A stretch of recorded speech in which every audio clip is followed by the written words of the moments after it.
S&P is getting ready for a bounce this morning. We are up. Let's look at the chart and get some perspective real fast as we begin our week. Mr. Kevin Green, KG, joining me for a recap real quick of how we ended things last week and how futures are looking here.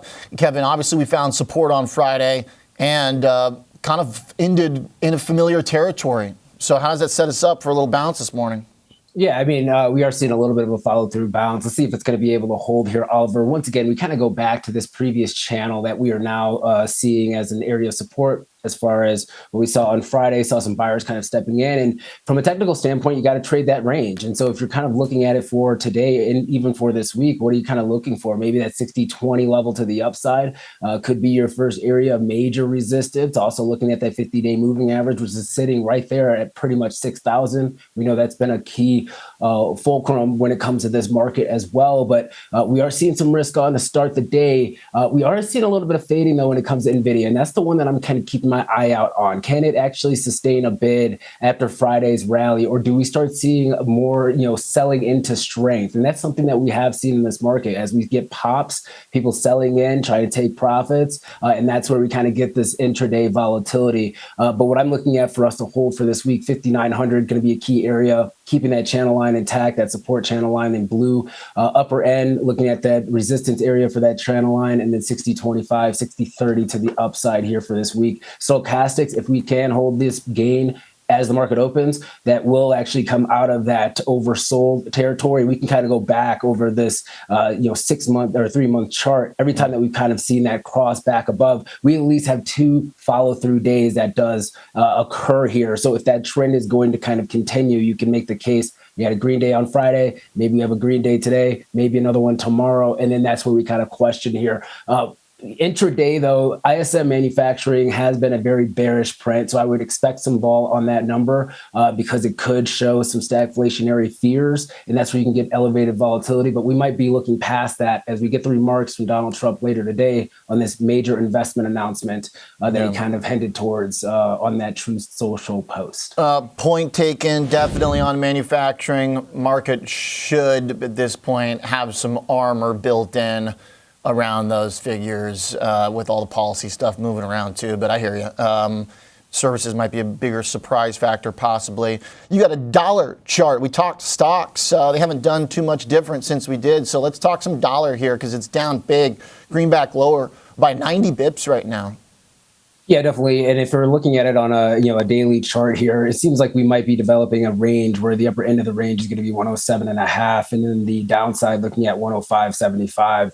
Let's see how the market actually kind of takes the weaker dollar, though. We actually did see the dollar strengthen last week a little bit, and that also kind of coincided with equity markets kind of moving to the downside here. So are we going to see that inverse relationship? And is the market really going to try to expect the dollar moving lower? And Jem kind of just talked about it, right? There's a lot of dynamics happening over in Europe that's going to directly impact the euro, and which will also have an impact when it comes to the dollar here. I'm looking at that MACD as well. It looks like it's trying to potentially see a cross with that 12 EMA over the 26 EMA. And if that's going to be the case, that actually is a bullish signal. And you have RSI kind of looking like it's trying to bottom out here. So a pullback here for today, but maybe we're going to be a little bit more range bound here, Oliver, when it comes to the dollar and then also yields. How far can yields go to the downside? Are you going to see a risk off type of tone, a risk on type of tone? And you see treasuries, especially on the lower, on the shorter end of the curve, actually being sold off here. That's another dynamic I would kind of be focusing on for this week, especially if we're going to have risk on, which it looks like we're trying for, but it is a bit mixed. So BTC just pulled back a bit. Yeah. Tech got a little choppy. Nvidia just got hit 3%. But let's just say we stay risk on. Then that'll be a test to see how much of the bond rally has been about stocks being down and how much is not. How much is about the other stuff? Because if we have stocks rallying back and bonds keep rallying, then wow, okay, bond market is serious about this rally. Otherwise, we might look back at the last couple of weeks and go, okay, good chunk of that bond rally was a response to risk assets coming off. Yeah, that could be the case. Also, economic data too, and so we're going to get a lot of economic data this week. Obviously, the jobs report. We're going to get ADP. We're not going to get JOLTS this week. We're going to get JOLTS next week on the 11th.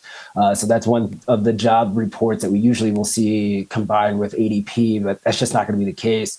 And so, if the economic data actually does kind of signify that slowing may be transmitting throughout the market, then that could be a reason why traders actually buy yields. Right, the anticipation of a potential rate cut could actually be pulled forward here. And when you're looking at the equity market, you're right. I mean, if you're looking at broad participation, there's a lot of stocks that are actually up and in the green here for right now, over around 82% of the stocks in the S&P 500. But you are seeing a lack of participation or some fading when it comes to those mega cap names, Nvidia being one of them. You can also look at Microsoft, selling off here a little bit. So let's see if the broadening is going to be able to kind of keep these gains for now, or at least keep us flat for the day. And if we do see any type of weakness, especially when you're kind of looking at the industrials or some of these cyclical sectors, that might be your first signal that maybe we still have volatility in the market. And then also kind of looking at the VIX up, stocks up situation. We actually had that earlier this morning, about 30 minutes before the equity open. Volatility was actually up.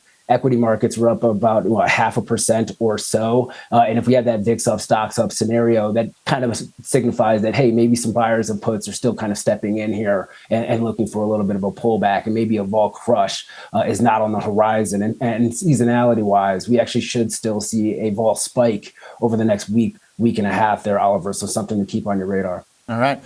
Nice. So VIX find a little perk up this morning, 19.5 there compared to the lows. Thanks, KG.